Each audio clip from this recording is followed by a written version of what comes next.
राधे राधे भक्तों, हम आज आपको कार्तिक स्नान की 5 कहानियां सुनाने जा रहे हैं। इसके सुनने से विष्णु भगवान बहुत प्रसन्न होते हैं और हमें अति पुण्य फल की प्राप्ति होती है।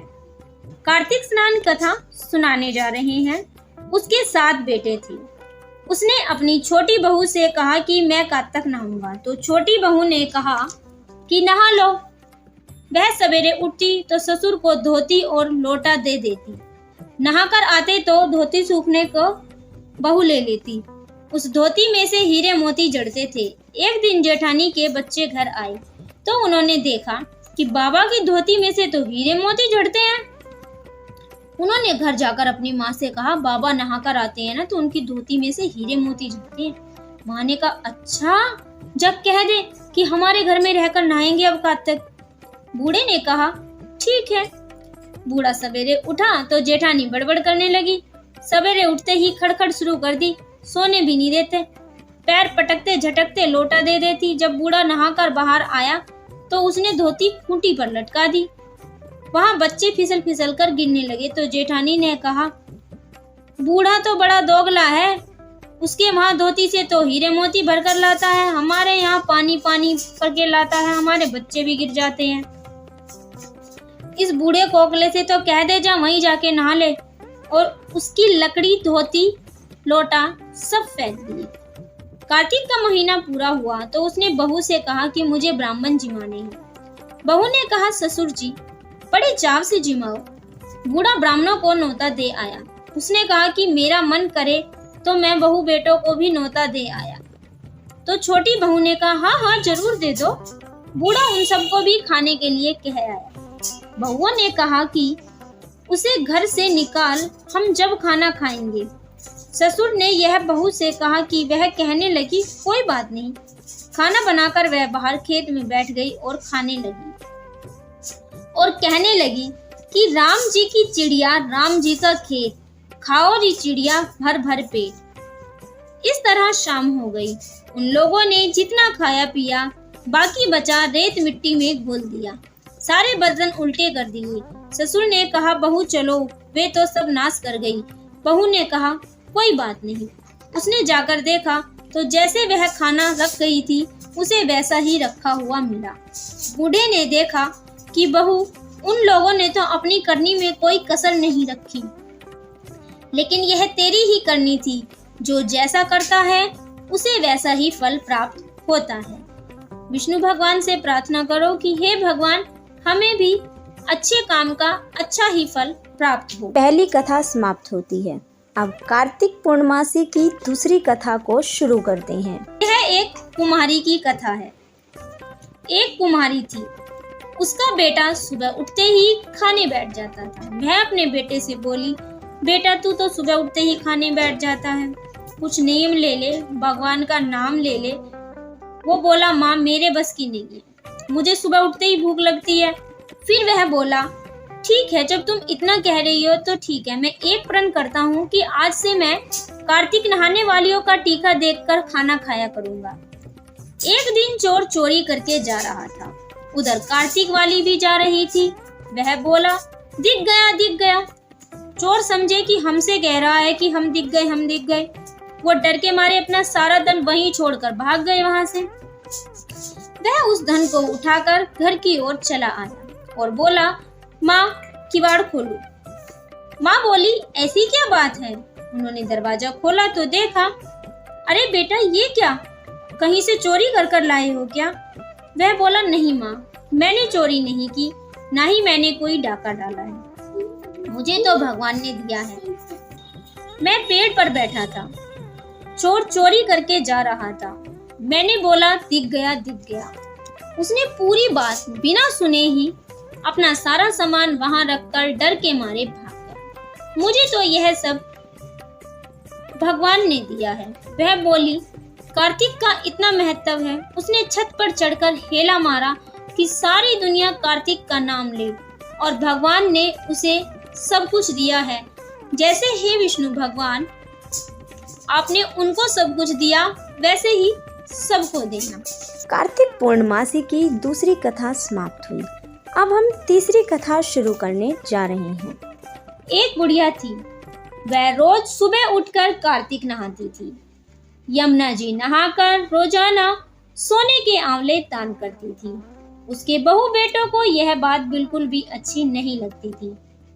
उन्होंने कहा, इसने तो हमारा सारा सोना खत्म कर दिया है।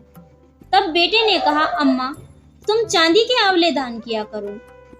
फिर सोचा चांदी भी खत्म हो जाएगी, फिर सोचा लोहे के करवा लेते हैं, फिर सोचा लोहे भी खत्म हो जाएंगे, फिर सोचा तांबे के करवा देते हैं, फिर ध्यान आया कि अरे तांबा भी तो खत्म हो जाएगा।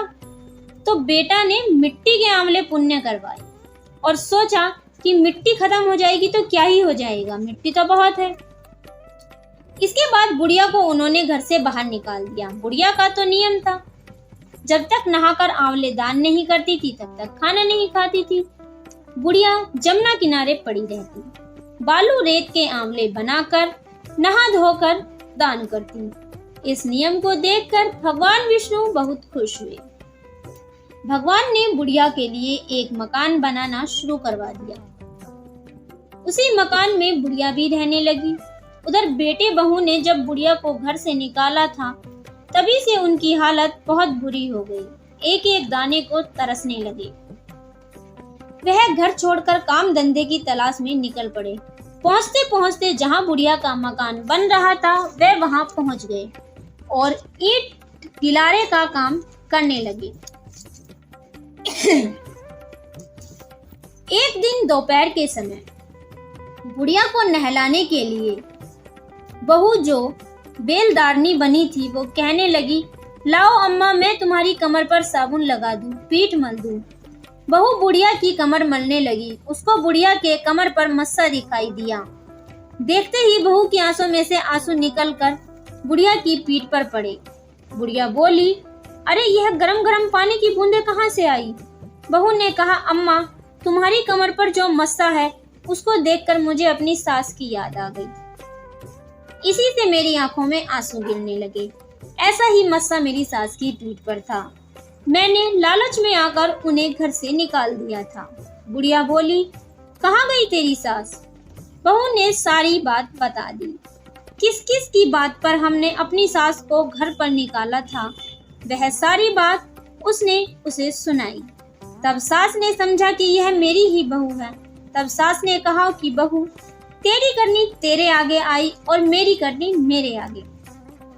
उस दिन से बेटा बहू बुढ़िया के साथ रहने लगे।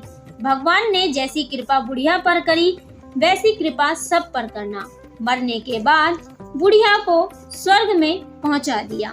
भक्तों, तीसरी कथा भी समाप्त हुई। हमें हर कथा से कोई न कोई सीख जरूर लेनी चाहिए। अब हम चौथी कथा शुरू करते हैं। ये कहानी इल्ली दुनिया की है। एक इल्ली थी और एक दुनिया थी। इल्ली बोली, आज दुनिया दोनों कार्तिक नहाएंगे।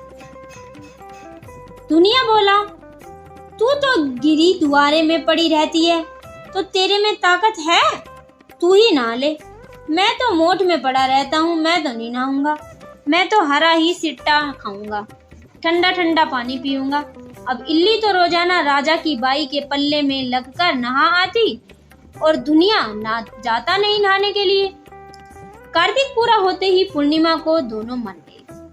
इल्ली कार्तिक नहाई थी, इसीलिए उसका जन्म राजा के घर में हुआ और वह राजकुमारी बनी और दुनिया राजा के ही घर में मेंढक बना। जब राजकुमारी का ब्याह रचाया गया तो विदा का समय आया।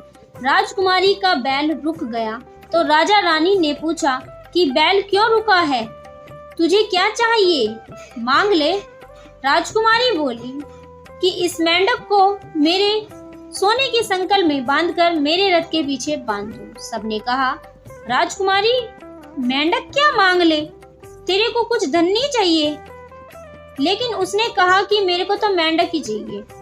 फिर उसके रथ के पीछे पीछे मेंढक को बांध दिया गया। राजकुमारी तो महलों में पहुंची और मेंढक सीढ़ी के नीचे बांध दिया गया।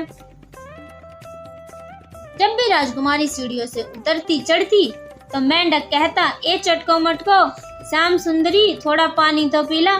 राजकुमारी कहती, मैं कहती थी ना कि कार्तिक नहा ले। एक दिन राजकुमारी की देवरानी जिठानी ने यह सुन लिया। सोचा, राजा कोई रानी लाया है या जादूगरनी। उन्होंने राजकुमार से सारी बात कह दी।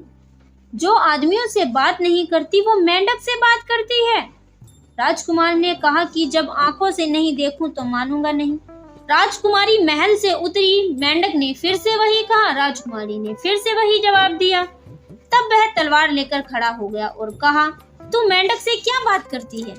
सच बता, नहीं तो तलवार से तेरा सर काट दूंगा। तब रानी ने कहा, मैं पहले जन्म में इल्ली थी और यह दुनिया। इसको मैंने कहा था कि दोनों कार्तिक नहाएंगे। यह तो नहाया नहीं और मैं नहा ली, इसलिए मैं राजा के घर में राजकुमारी बनी और ये बना मेंढक। इसलिए हम दोनों पिछली बातें करते हैं। राजा ने कहा, कार्तिक में गंगा नहाने का इतना फल मिलता है, हम भी दोनों जरूर नहाएंगे। अब दोनों राजा और रानी कार्तिक नहाने लगे। राजा के घर में खूब संपत्ति हो गई। कार्तिक महाराज ने जैसे इल्ली को दिया वैसे ही सबको देना, और जैसे दुनिया को दिया वैसे किसी को न।